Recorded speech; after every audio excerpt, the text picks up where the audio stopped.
Hi, my name is Anthony Larson, and I'm going to be talking about nationalism in the United States from the year 2015 to 2021. I made this PowerPoint originally in December of 2021. I want to give you some context about the origins of this presentation because, one, I think it's going to humor you, and second, it's going to give you some insight about the intended audience.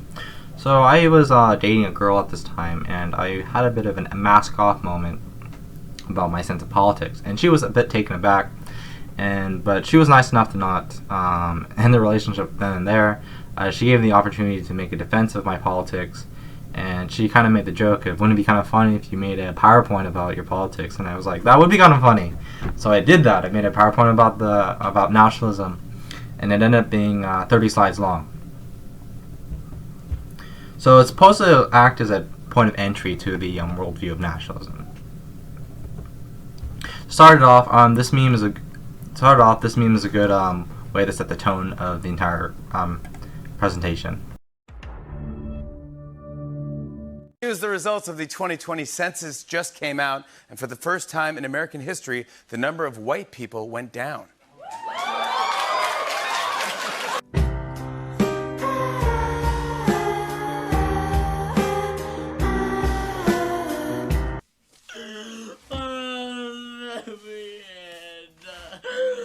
I'll do anything. I'll be a good boy. So, first, kind of funny, pretty funny meme. Second thing is this. It shows a very subtle. Actually, this case not even subtle.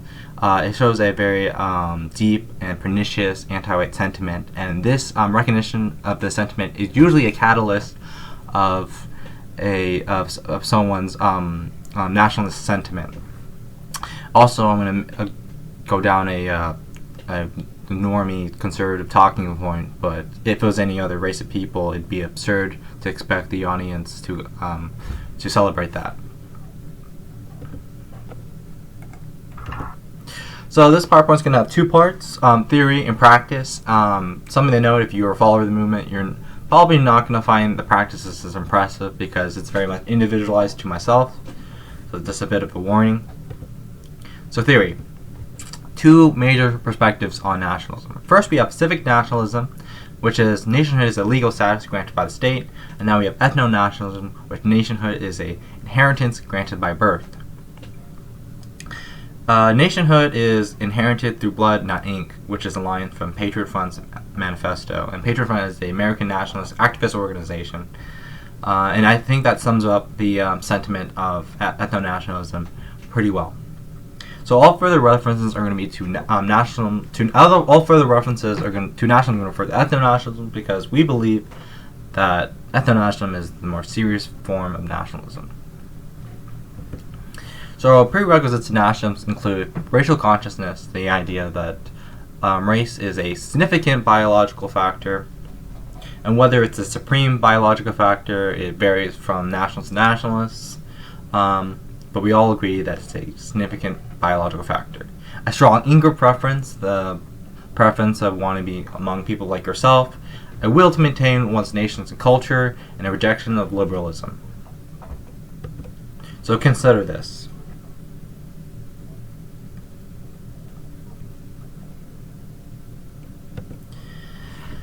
So, liberalism is a ideological and political framework that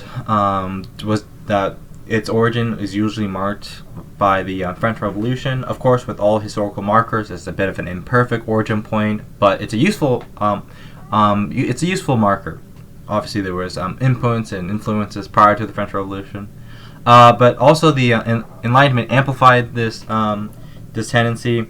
John Locke is usually contributed to be the father of liberalism, and he was a central figure of the Enlightenment movement. And liberalism is a political framework that promotes liberation from societal and natural restraint. In this framework, equality is a supreme framework of liberalism. So here's a timeline of liberalism. Begins with the French Revolution, which it was a liberation from the restraints of monarchy. And then you have moving into the liberation from racial restraints, and then you have liberation from patriarchy, liberation from sexual restraints, and liberation from gender restraints. Something to note is how liberalism is accelerating. So the struggle against monarchy was a struggle that lasted several centuries. Same thing with racial restraints, lasted centuries. Patriarchy lasted several decades. Sexual restraints lasted a couple of decades, and then gender restraints doesn't really feel like it lasted even a decade. The promotion of transgenderism feel like it was mainstreamed in about 5 years. I feel like in 2015, many people that I would know that they would consider the addition of transgenderism to the culture was kind of absurd. But I know that talking to them now in the year 2022, they've become more sympathetic to transgenderism as being a normal addition to mainstream culture.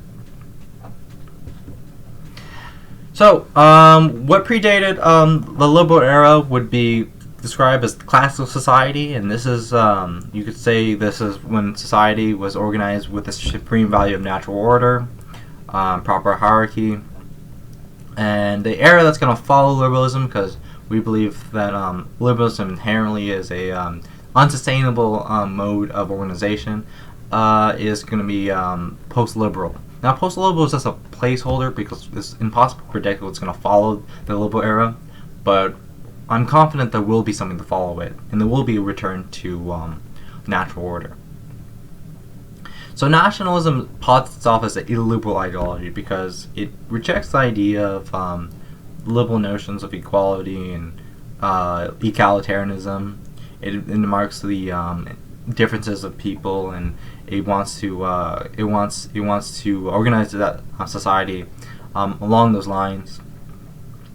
And some counter-alignment thinkers that posit that nationalism puts society in proper order. These aren't nationalistic thinkers, but they're popular among nationalists. Joseph Di Mastro, Govian, and Julius Evola are very popular among nationalists. Here's some of the theory. It's a simple theory compared to something more complex as Marxism, but just because it's simple doesn't mean it's incorrect.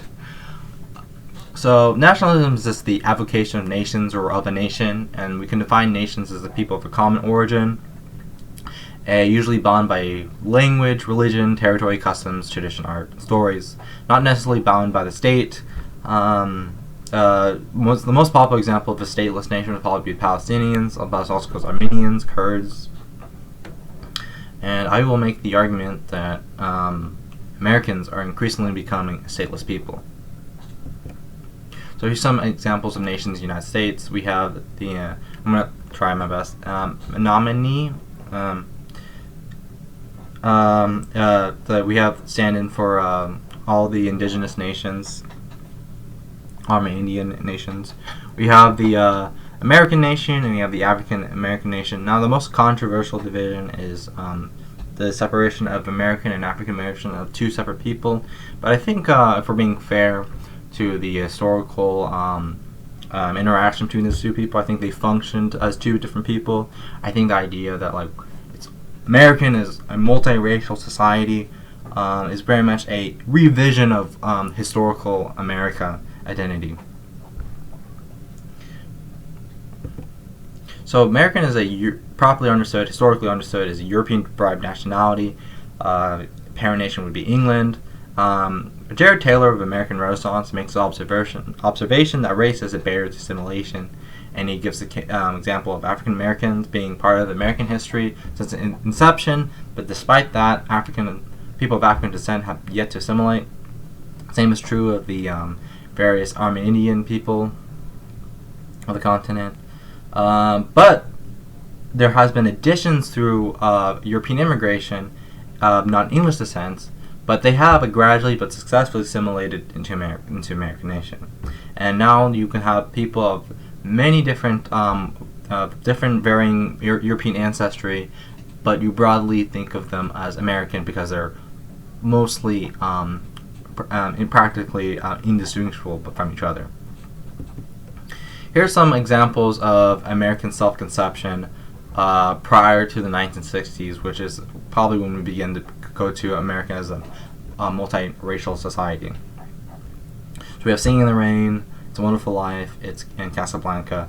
These are just a few of many of the films that are produced during the classic Hollywood era. But this illustrates the point that America kind of understood itself as a Eurocentric society, and the idea that it was a multiracial, open society is a very much a new conception, and I think it's a very disordered conception.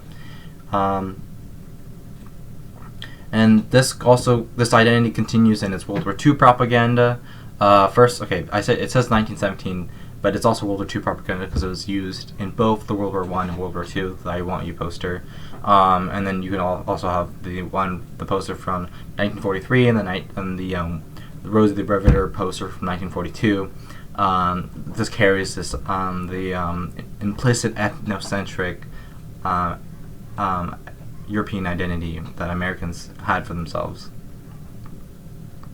The most damning example of American being a European-derived nation is the list of presidents.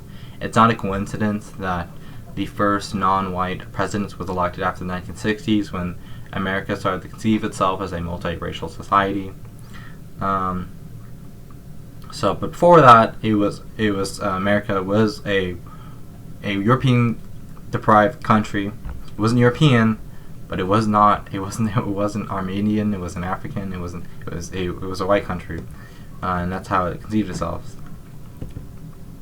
And it also this reflection of America being a European ethnocentric country was in its immigration code until the Hart-Celler Act of 1965, which American immigration was regulated by national quotas, which Western European nations were favored, and then non-European nations were almost entirely excluded. And this is why they did this, because they wanted to maintain homogeneity within the American nation, because they understood that homogeneity keeps society organized and decent. But following the 1965 Immigration Act, it's ended national quotas, and now this begins the balkanization of America. Prior to this, America, for most of its history, was about almost 90% white. So most of people in the United States could trace their ancestry to Europe, and I think this is a very insignificant fact. This is a extremely significant factor in American self-conception and the functionality of the United States.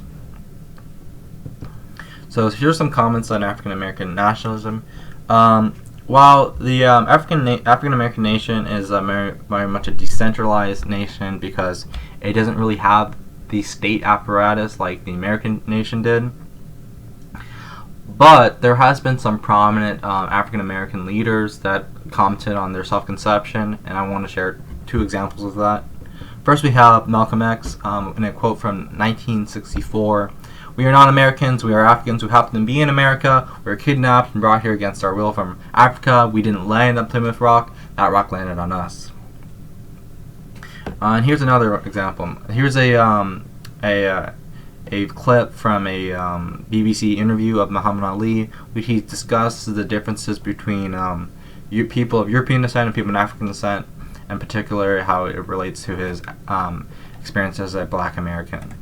People to move in the neighborhoods, we clean their own neighborhoods. And another thing, when you say integration, it comes under intermarriage too, right? All Right, being together. right, sure. And I'm sure no intelligent white person watching this show, or no intelligent white man in his or her right white mind, want black boys and black girls marrying their white sons and daughters, and in return introducing their grandchildren as half-brown, kinky-haired black people. I wouldn't object to that. Well, you wouldn't, but a lot of them would. Well, I'm sure a lot of people. No, this is the point. What I'm trying to say is this. And you don't have it. You say you don't, but you don't have it. You really ain't gonna have it. You on the show, and you got to say that. That's not true. Why would you want to do that? Because I don't think I'm any different from you see. Yeah, we much different. I mean, I think society's made us different. You know we're different. We're all together. But society's made us different. No, not society. God made us different. No, we're just human beings. He made all of us. We all listen. Bluebirds fly with bluebirds. Red birds want to be with red birds. Listen. Tell me when I'm wrong. Pigeons want to be with pigeons. But Tell me when I'm wrong. We should have. More, they don't have intelligence, but yet they stay together. We should have more intelligence than them, right?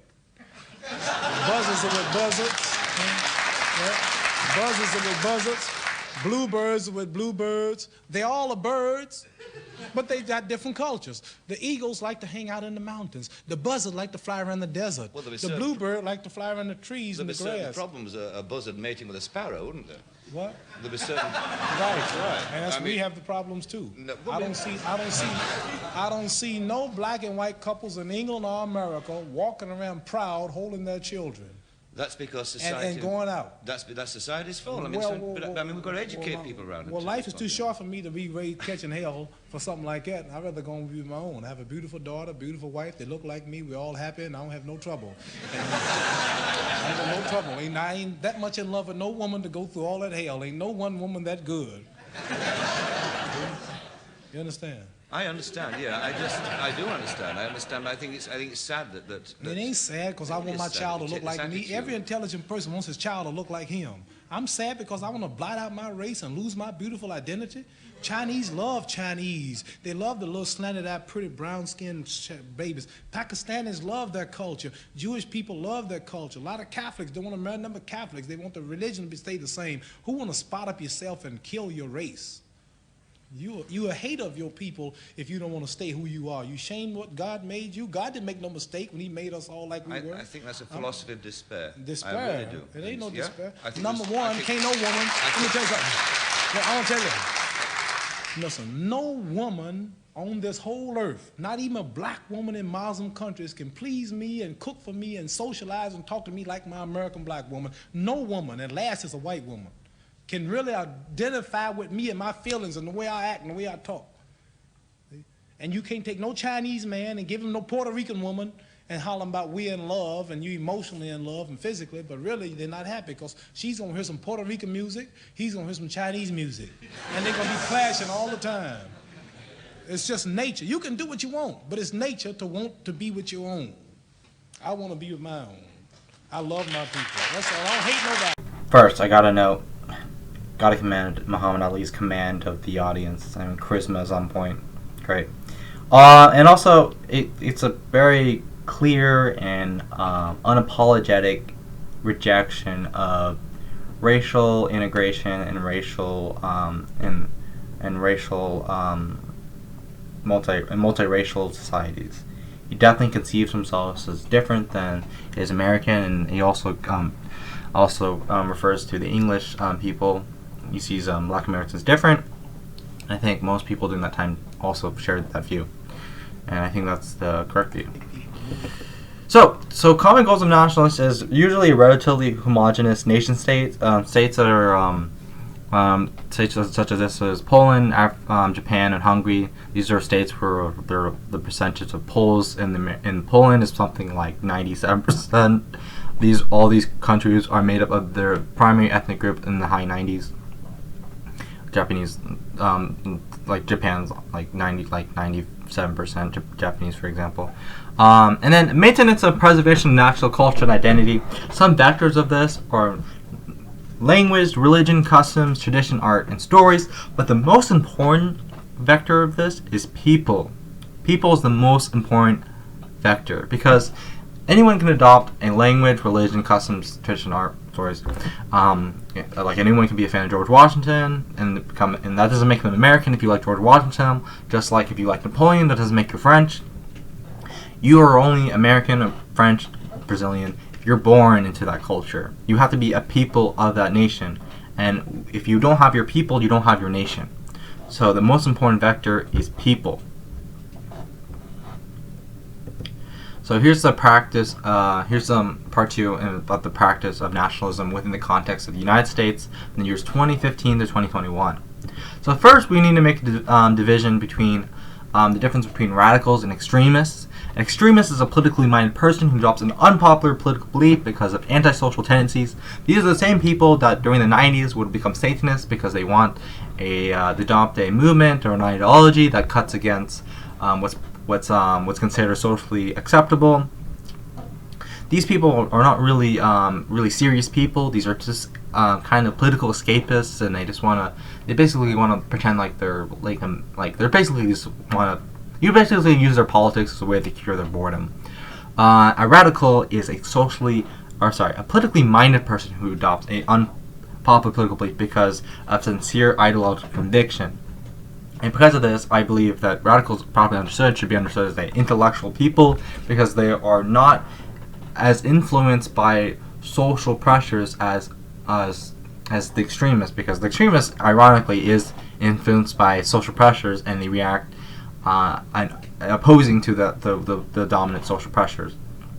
Where radical considers it the ideology intellectually and kind of dismisses the social pressures as a insignificant factor in whether they adopt an ideology or not. And these definitions are taken by the book American Extremists by Josh Neal. So something to note is extremists and radicals often occupy the same political spaces. These are both real and digital spaces. And this creates a binary between dissidents between the excellent and degenerate.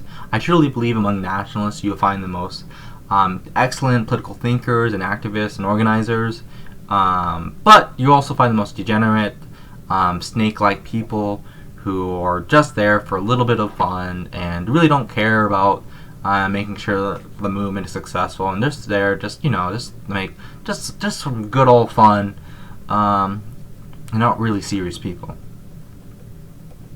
and they just people who are there just because it makes their dad mad or something like that. And here is William Pierce. So William Pierce was the founder and the leader of the National Alliance, which is a very popular pro-white group that functioned during the late 20th century, possibly into the early 21st century. And he doesn't use the word extremist to describe people like this, but once you hear this part of the speech, it's clear that he's talking about what I refer to as extremists. Very often they are defective people. Either they are people who simply can't function successfully in society, that is, they are losers or antisocial misfits looking for company, or they are escapists or adventurers who don't really want to serve our cause, but who are looking for some politically incorrect diversion, some politically incorrect self-gratification. And they hope that we will be able to provide that gratification for them. And that's the last thing in the world that we want to do. It's not just that these people who have the wrong motivations generally provide us with little benefit. They are poison to us because they drive away from us the people who really can be useful to us, the people who really can and will serve our cause. This is something that is obvious to many of the people that we want, but it took me a few years to learn the hard way to shun hobbyists, to have zero tolerance for people who like to dress up in uniforms and shout 1488 and give Roman salutes to TV cameras. And I suspect that there still are a few Alliance people who haven't yet developed zero tolerance for these freaks. And that's why I harp on the subject so often. Ultimately, we need many more people than we have now, but we need winners, not losers. If we begin tolerating the losers now for the sake of having more people, we never will get the winners. And then we ourselves will become losers. You know, people who talk about fighting the enemy in the streets really aren't interested in winning. They just get a buzz from talking about fighting the enemy in the streets. Their talk is pure self-indulgence, pure hobbyism. We're a long, long way from the point where we'll be able to gain any advantage in the streets. We may want to have a security force for certain functions before then. What will be notable about that security force, besides character and commitment, will be discipline and skill, not beer bellies and tattoos. To sum it up, the Alliance has no interest at all in the so-called movement. We're not interested in uniting with the movement, and we're not interested in competing with the movement for members. If anything, we should be grateful that the movement is out there to soak up a lot of the freaks and weaklings who otherwise might find their way into the Alliance and make problems for us.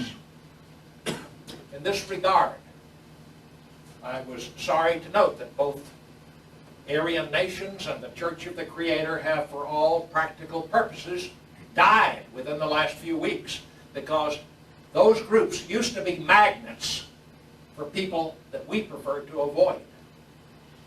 We can only hope that 2 or 3 replacement groups will spring up to take the place of Aryan nations and the Church of the Creator, and once again draw away from us some of the defectives. That's very much well said.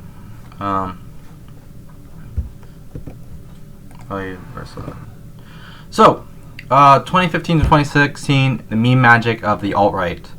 So the American alt-right was influenced by the French New Right, and it combines that with ironic humor. Some hotspots of the alt-right was 4chan, particularly the poll board, which is the politically incorrect board, Reddit, when Reddit tolerated right-wing and alt-right spaces, Twitter, and YouTube.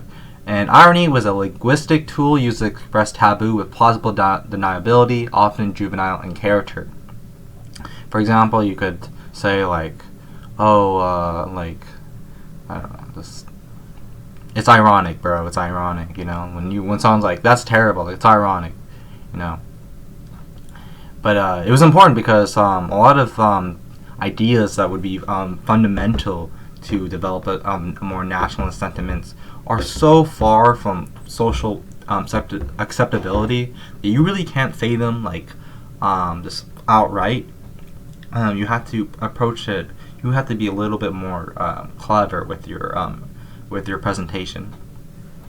Also, this internet space and internet movement was emboldened by the election of Donald Trump, and not implicitly, also to note, this was not implicitly nationalistic, but laid down the groundwork.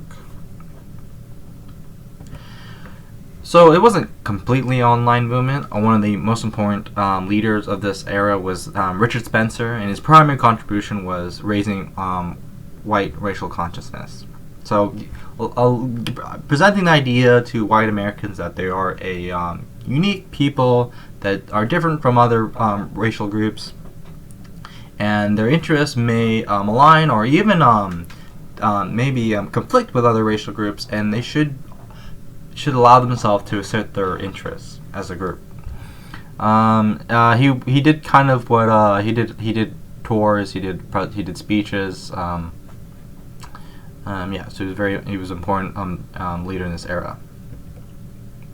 And here are some artifacts of this era and the meme magic of the alt-right. Here we have the Pepe Frog, which was pretty popular among alt-right spaces. And this is my favorite edition of the Pepe Frog. This is the Clown Pepe, taking the clown pill, and this is something you'd post in response to someone putting a black pill on the board, which is something like a demoralizing observation. And sometimes it's just so crazy and absurd and outrageous that you just can't make sense of it. So you just like take the clown pill. It's absurd. It's absurd. Don't make sense of it because society is run by clowns, and once you realize it's run by clowns, you'll be more satisfied. So you're taking the clown pill. It's absurd. Here's the flag of Kekistan, which is like a meme nation that was popular on the poll board. Here's like the Kekisen anthem. Like I said, Trump was a very central figure of this era. Banger. So, 2017 Unite the Rally in Charlottesville occurs. This Unite the Right rally was organized to protest the tearing down of the statue of the Confederate leader Robert E. Lee. Some things to note is the organizers did obtain a permit for the protest. There's some of the organizers, and here's promotional material on the side. City police did stand by as the Unite the Rally protesters were attacked by Antifa militants and activists. It was a media disaster for the right-wing dissidents, and some consider the end of the alt-right because a lot of the appeal of the alt-right was that it was fun, mean magic, and it's no longer fun. You're going to lose a lot of followers. So a lot of people consider this the end of the alt-right. I won't make a character assassination here, but I won't make one explicitly, but I'm just going to say, remember the words of William Pierce and the idea of dysfunctional people of society being attracted to dissident right-wing spaces. Thomas Rousseau, during the 2017 post-Charlottesville era, here's some things I noted. Thomas Rousseau leaves Vanguard America, founds Patriot Front, and I make a note of Thomas Rousseau because a lot of the people that were engaged with the alt-right or dissident right were really only offering their intellectual input, but movement the alt-right had a surplus of internet intellectuals, and Thomas Rousseau was kind of a break from that mold. He's purely an activist, which is very much needed in this movement. The organizers of the alt-right are put on trial, and then many, as I said, followers leave the movement because it's no longer fun. I consider 2018 a slow period. Patriot Front continues operations. They organize rallies, marches, and they put stickering. This is one of their stickering. One of their positions is their anti-drug, anti-recreational drug. And then Unite the Rally trial continues. 2019 is when the Groper Wars occur. A Groper is a follower of Nick Fuentes, and this is the internet icon of the Groper. You can see it's very much inspired by the Pepe the Frog. In fact, I'm going to say this is just a different version of Pepe the Frog. So what happened was followers of Nick Fuentes would go to conservative conferences like Ben Shapiro and Charlie Kirk to challenge them during the Q&A session. And it was very unique because particularly people who challenged these conservative speakers were usually challenging from the perspective of the left. This was new because people were challenging from a position on the right. So it also makes them look weak because you look weak when someone more radical than you challenges you. They would accuse conservative leaders of being politically weak on immigration, sexual morality. Particularly, there was an incident, one of the Q&A session that really started off. People accused Charlie Kirk of promoting homosexuality, and then also putting Israel. They also accused conservative leaders of putting Israel's interests before American interests. So this was an incredibly successful political campaign. A lot of conservative leaders, such as Ben Shapiro and Charlie Kirk, lose many followers to Nick Fuentes, and then Nick Fuentes' contribution to this the dissident right was he actually popularized the term dissident right as a replacement for the alt-right. And I think this really solidifies the end of the alt-right when dissident right becomes more popular for the alt-right because the era and the aesthetic of the alt-right kind of died in 2017, and the Groper Wars really was the nail in the coffin. And he also popularizes the term America First. Now, Nick Fuentes is very much an ally of the movement, in my opinion, but I don't think he's a total. He isn't a nationalist in the perfect sense. He promotes a pro-white version of American civic nationalism, which includes non-whites. But thus being pro-white is enough to make him a very much a taboo figure in American politics. Explicitly pro-white, that is. yeah, obviously he has different controversies that I won't get into because it goes beyond the purpose of this presentation. So 2019, the current Patriot Front continues operations. They start having pretty impressive marches. I recommend you guys check that out. Unite the Rally trial continues. And I'm also, something I like to share, it's like I'm really happy that I wasn't really following this movement during that time because the legal system has been terribly cruel to the organizers of the Unite the Right rally. Keith Wood starts producing content, becomes influential among nationalists. I conclude this because he's actually my point of entry in this movement, so he's significant to me. I think he's significant to a lot of people. I think he is influential among nationalists. And then Nick Fuentes gets banned on every major social media platform. I think he's only allowed on Gab, and Cozy TV, which is his own media platform. And I know he has a presence on Odyssey, maybe BitChute, but I don't know about that. And BitChute. So he's really only present on the. And you know the three things I labeled that I know he's on: Odyssey, Cozy, and Gab. They kind of advertise themselves as alternative social media. Also, he was actually banned on Getter, which is in name and in its advertising promotes itself as a free speech platform. But ironically, Nick Fuentes is not on it because his speech is not, I guess, it's not appropriate within the lines of free speech, which kind of contradicts the idea of it being free. So thank you for watching this. I hope I make more of these. I will make more of these. Please give me any feedback that you want. I will respond because this is my first video, so it's not that many people are going to need to respond. Anyway, thank you. Hopefully we'll do this again.